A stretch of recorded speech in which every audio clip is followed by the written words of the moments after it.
When I arrived at the camp, I was shocked by the sign on the gate. It said, "Do not try to escape. You will be killed." Every day in the camp was like torture.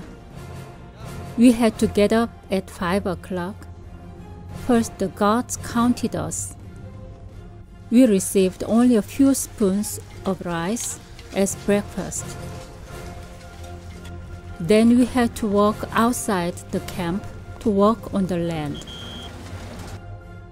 When we were finally done, there was a criticism session in the camp where you had to explain what you did wrong that day and accuse others too.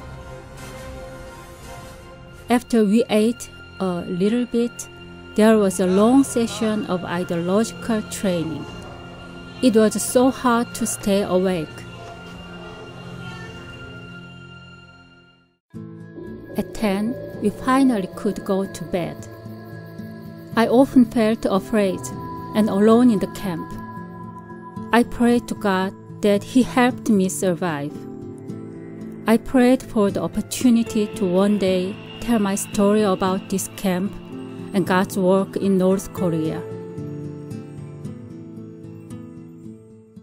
When people died, the guards burned the corpses and scattered the ashes over the road.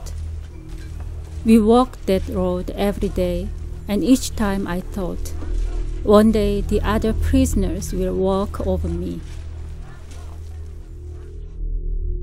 I meditated on Psalm 23 every day, even though I was in the valley of the shadow of death. I did not fear anything. God comforted me every day. God gave me the strength to help other prisoners. I shared my food with sick people, and I helped to wash their clothes.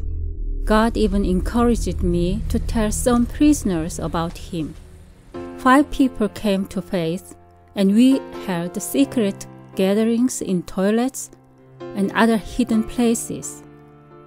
They were on the edge of death, and I could give them a message of hope. All of us survived the camp because we looked after each other. After a few years in the camp, I was released. When the gate opened, I ran through it and I did not stop running. Not once did I look back. God had heard my prayers. He helped me escape to South Korea. For the first time in my life, I experienced the freedom to do what I want, to believe and to live. My life has been very hard, but Jesus is always watching over me. Thanks to open doors, I can now tell my story.